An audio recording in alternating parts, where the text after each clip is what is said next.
स्वागत है आपका अपने YouTube channel study with MR में। आज हम राजस्थान जीके के कुछ इंपॉर्टेंट प्रश्नों को देखेंगे जो राजस्थान की आने वाली सभी भर्ती परीक्षाओं के लिए उपयोगी है। इसमें फर्स्ट क्वेश्चन देखेंगे कि किस राजा को हसमत वाला राजा कहा जाता है। इसमें देखेंगे राव मालदेव को, मानसिंह को, चंद्रसेन को या फिर शेरशाह सूरी को। तो राव मालदेव को हसमत वाला राजा कहा जाता है। नेक्स्ट क्वेश्चन देखेंगे किस दुर्ग को गढ़बीठली के नाम से जाना जाता है। इसमें देखिए तारागढ़ दुर्ग है या फिर मेहरानगढ़ है, अचलगढ़ है या फिर कुंभलगढ़ है। देखिए जो सही आंसर होगा वह इसका होगा कि तारागढ़। और तारागढ़ की जहां तक बात आती है, तारागढ़ कहाँ स्थित है? तारागढ़ अजमेर है, उसकी नाग पहाड़ी पर स्थित। ये भी कई बार प्रश्न पूछ लिया जाता है कि तारागढ़ दुर्ग है वह किस पहाड़ी पर स्थित है। तो इसमें ये बताएंगे कि यह नाग पहाड़ी पर स्थित है और ये अजमेर में स्थित है। अब बात यह आती है कि इस तारागढ़ दुर्ग को बनवाया किसने था? तो इसको बनवाया था चौहान शासक अजयराज ने इसको बनवाया था। और समय की बात आती है कि इसको लगभग कब बनवाया था? तो 8वीं शताब्दी के करीब इसको उसने बनवाया था अजयराज चौहान ने। नेक्स्ट क्वेश्चन देखेंगे कि हरिकेली संस्कृत नाटक के रचयिता कौन है? विग्रहराज प्रथम है या फिर विग्रहराज चतुर्थ है, पृथ्वीराज चौहान है और अजयराज चौहान है। जहां तक हरिकेली संस्कृत नाटक की बात है तो यह 12वीं शताब्दी की रचना है। 12वीं शताब्दी की रचना है और जो इसकी विषय वस्तु का आधार है वह है महाकवि भारती द्वारा रचित, भारवी द्वारा रचित एक नाटक है जिस नाटक का नाम है किरातार्जुनीयम। किरातार्जुनीयम नाटक है। उस नाटक के आधार पर अर्थात किरात और कृष्ण के इसमें युद्ध का वर्णन दिखाया गया है। और यह जो हरिकेली नाटक है इसका रचयिता कौन होगा? इसका रचयिता होगा कि विग्रहराज चतुर्थ है, वह इस हरिकेली संस्कृत नाटक का रचयिता है। और इसके जो अंश है वह जो 2.5 दिन का झोपड़ा है उस पर इसके कुछ अंश उत्कीर्ण भी हैं। नेक्स्ट क्वेश्चन देखेंगे, महाराणा सांगा ने इब्राहिम लोदी को कौन से युद्ध में पराजित किया? खातौली के युद्ध में या फिर नागौर के युद्ध में या फिर पानीपत के युद्ध में या फिर उदयपुर के युद्ध में? सही आंसर होगा कि यह खातौली के युद्ध में महाराणा सांगा ने इब्राहिम लोदी को पराजित किया। और जहां तक इसकी बात आती है कि यह जो लड़ा कब गया था तो यह हुआ था 1517 ईस्वी में यह युद्ध हुआ था। और यह जो खातौली है यह जो स्थान है यह है आपके कोटा जिले में स्थित है। नेक्स्ट क्वेश्चन देखेंगे, किस सन में अकबर ने मानसिंह को 7,000 जात व 6,000 सवार का मनसब प्रदान किया था? जहां तक जात व सवार की बात है तो उस समय जो अकबर के समय में जो सेनापति होते थे उनको सर्वोच्च सम्मान दिया जाता था जिसे मनसब से संबोधित किया जाता था। और उस समय जो सर्वोच्च सम्मान दिया गया था वह मानसिंह को दिया गया था। और इसमें मानसिंह को अकबर ने एक उपाधि और दी थी जिसका नाम था फरजंद की उपाधि दी थी। यह भी प्रश्न कई बार पूछ लिया जाता है कि मानसिंह को अकबर के द्वारा कौन सी उपाधि दी गई थी? तो फरजंद की उपाधि दी गई थी। और फरजंद का मतलब होता था पुत्र, अर्थात अकबर है वह मानसिंह को अपने पुत्र के समान समझता था। तो यह उपाधि दी कब गई थी या यह मन जात और मनसब उसे कब प्रदान किए गए थे? तो इसका जो सही आंसर होगा वह होगा कि 1605 ईस्वी में यह मनसब उसे प्रदान किया गया था। नेक्स्ट क्वेश्चन है, सन 1837 में बिज्जक पहाड़ी बैराठ स्थित अशोक के शिलालेख को किसने खोजा था? अब बिज्जक पहाड़ी बैराठ ये है कहाँ? सबसे पहले तो यही बात आती है, यह है जयपुर जिले में। जयपुर जिले में इसकी खोज किसने की थी? इसकी खोज की थी कैप्टन बर्ट ने। अब जहां तक बैराठ पहाड़ी की बात आती है, बैराठ पहाड़ी का संबंध किस काल से है?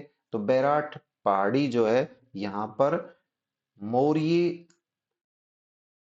काल के अवशेष प्राप्त हुए हैं। नेक्स्ट क्वेश्चन है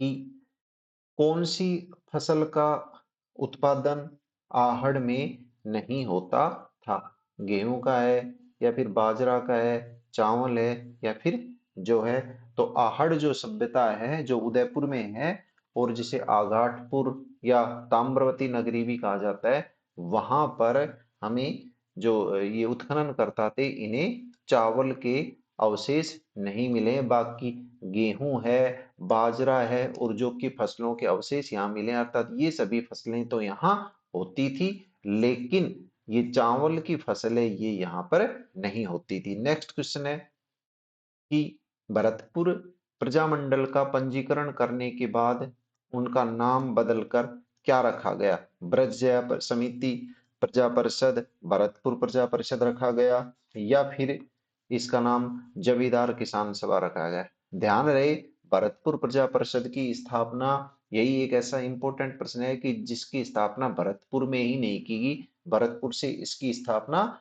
बाहर की गई, और इसकी स्थापना 1938 में भरतपुर से बाहर हरियाणा के रेवाड़ी में इसकी स्थापना की गई थी। और जहां तक इसकी स्थापना की बात है कि इसकी स्थापना किसने की, ये है इसका किशन लाल जोशी ने की। और अध्यक्षता की बात आती है कि इसके अध्यक्ष कौन बने, तो अध्यक्ष में आएगा इसके कि गोपीलाल यादव इसके तत्कालीन अध्यक्ष बने थे। नेक्स्ट क्वेश्चन है, वाद विवाद शैली में लिखे गए ग्रंथ चोपड़ा संबंधित है, अर्थात चोपड़ा नामक एक ग्रंथ है जिसकी शैली वाद विवाद है, और वे किस संप्रदाय से संबंधित है? लालदासी संप्रदाय है, या फिर रामस्नेही संप्रदाय है, या फिर निष्कलंक संप्रदाय, या फिर निम्बार्क संप्रदाय है? सही आंसर होगा इसका कि निष्कलंक संप्रदाय। अब जहां तक निष्कलंक संप्रदाय की बात आती है कि निष्कलंक संप्रदाय ये किसके द्वारा चलाया गया है, या इसके प्रवर्तक कौन है, तो इसके प्रवर्तक हैं इसके मावजी हैं। और मावजी का जो संबंध है वह है आपका वागड़ से। वागड़ जो क्षेत्र है, अर्थात बांसवाड़ा और डूंगरपुर का जो क्षेत्र है वह वागड़ कहलाता है। तो उस बांसवाड़ा और डूंगरपुर के क्षेत्र में राजनीतिक जागृति जो फैलाने का काम किया था, वो राजनीतिक और धार्मिक जागृति जो फैलाने का जो काम किया था वह थे संत मावजी। ये संत मावजी थे, और इनके द्वारा निष्कलंक संप्रदाय की स्थापना की गई थी। और इसमें निष्कलंक संप्रदाय में भगवान कृष्ण के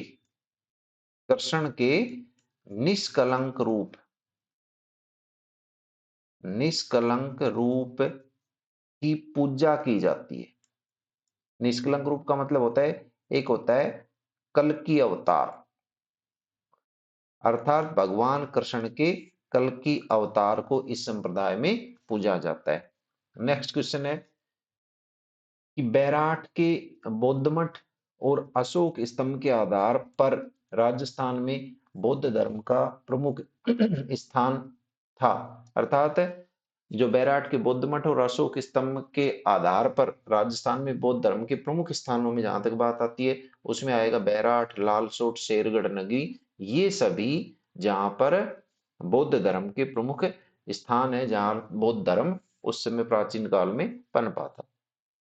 नेक्स्ट क्वेश्चन है, निम्न में से किस ग्रंथ की रचना महाराणा कुंभा ने नहीं की थी? ध्यान रहे, महाराणा कुंभा स्वयं एक साहित्यकार और संगीतकार थे, और उन्होंने जो अपने जो राज्य था उसमें संगीतकारों को पनपाया भी था। और इसमें ग्रंथों की बात आती है, संगीत राज, संगीत रत्नाकर, सूड प्रबंध, या फिर संगीत मीमांसा है। तो इसमें जो सही आंसर होगा कि वह संगीत रत्नाकर है, वह महाराणा कुंभा के द्वारा रचित ग्रंथ नहीं है। और महाराणा कुंभा को इसमें संगीत में रुचि रखने के कारण ही इन्हें अभिनव भट्टाचार्य की संज्ञा भी उस समय दी गई थी।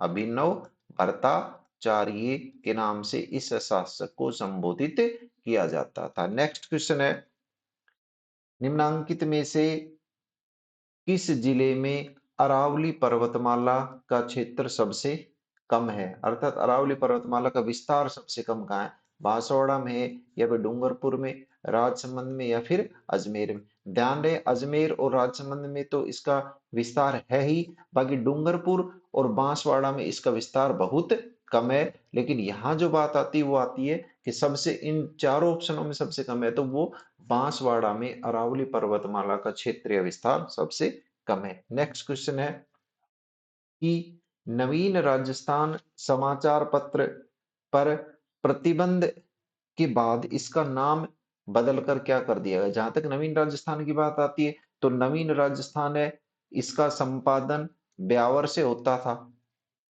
ब्यावर अजमेर से इसका क्या होता था, संपादन होता था। और यह राजस्थान में राजनीतिक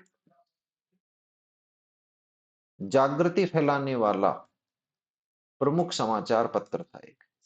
और जिसके संपादक की बात आती है तो इसका संपादन है वह विजय सिंह पथिक ने किया है। और जब इस पर उसके शासन के द्वारा जब प्रतिबंध लगाया गया तब इसका 1923 में इसका नाम जो बदलकर क्या रख दिया गया था, इसका नाम बदलकर रख दिया गया था तरुण राजस्थान, इसका नाम बदलकर रख दिया गया था। और जहां तक इसकी बात आती है कि साप्ताहिक था, मासिक था, दैनिक था, तो यह एक साप्ताहिक अखबार था और ये ब्यावर अजमेर से निकलता था। नेक्स्ट क्वेश्चन है इसमें कि जालोर के चौहानों की कुल देवी निम्न में से कौन सी है।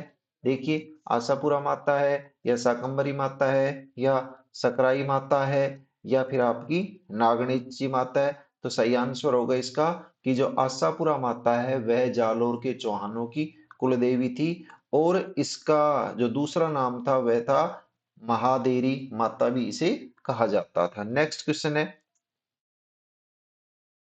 गणेश्वर के टीले मुख्य रूप से संबंधित हैं नवपाषाण संस्कृति से, मध्यपाषाण संस्कृति से, ताम्रपाषाण संस्कृति से और पुरापाषाण संस्कृति से। तो गणेश्वर जो सभ्यता है जो सीकर जिले में स्थित है वह ताम्र संस्कृति के लिए प्रसिद्ध मानी जाती है, अर्थात ये ताम्र युग में पनपी हुई संस्कृति थी। तो यह इसका सही आंसर होगा।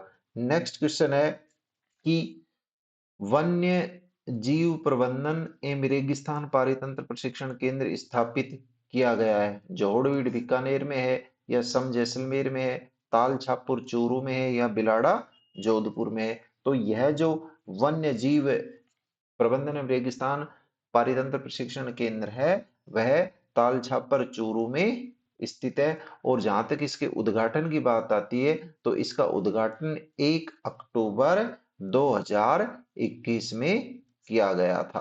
नेक्स्ट क्वेश्चन है 1857 की क्रांति के समय बदलू का युद्ध किन किन के बीच हुआ था। अब जब बदलू के युद्ध की बात आती है तो ध्यान रखना बदलू के युद्ध का दूसरा नाम है वह है चेल्लावास का युद्ध। इसे चेल्लावास के युद्ध के नाम से भी जाना जाता है। हुआ किसमें था, मारवाड़ व आवा के बीच, मारवाड़ व आलनियास के बीच, मारवाड़ व आसोपा के बीच और मारवाड़ व कोठारिया के बीच। तो यह जो युद्ध है यह मारवाड़ के और आवा के बीच हुआ था, जिसमें आवा के ठाकुर खुशहाल सिंह की विजय हुई थी। और मारवाड़ की ओर से मारवाड़ और ब्रिटिश सेना दोनों ने मिलकर युद्ध किया था, जिसमें आवा के ठाकुर खुशहाल सिंह इसमें जीते थे। नेक्स्ट क्वेश्चन है कि 19वीं शताब्दी के किस कवि को बर्बरी चाटुकारिता से दूर रहकर ब्रिटिश शासन के खिलाफ लिखने के लिए लोक कवि कहकर पुकारा जाता था। तो इसका जो सही आंसर होगा वह होगा कि कवि राजा श्यामल दास को लोक कवि कहकर पुकारा जाता था। नेक्स्ट क्वेश्चन है कि दयालदास रिख्यात में प्रमुख रूप से किस राज्य का इतिहास वर्णित है। तो जोधपुर का है या फिर जैसलमेर का है या फिर डूंगरपुर का है या फिर बीकानेर का। दयालदास री ख्यात की जब बात आती है तो दयालदास री जो ख्यात है उसमें बीकानेर के राठौड़ों का वर्णन इसमें किया गया है। बीकानेर के राठौड़ों का वर्णन किया गया है।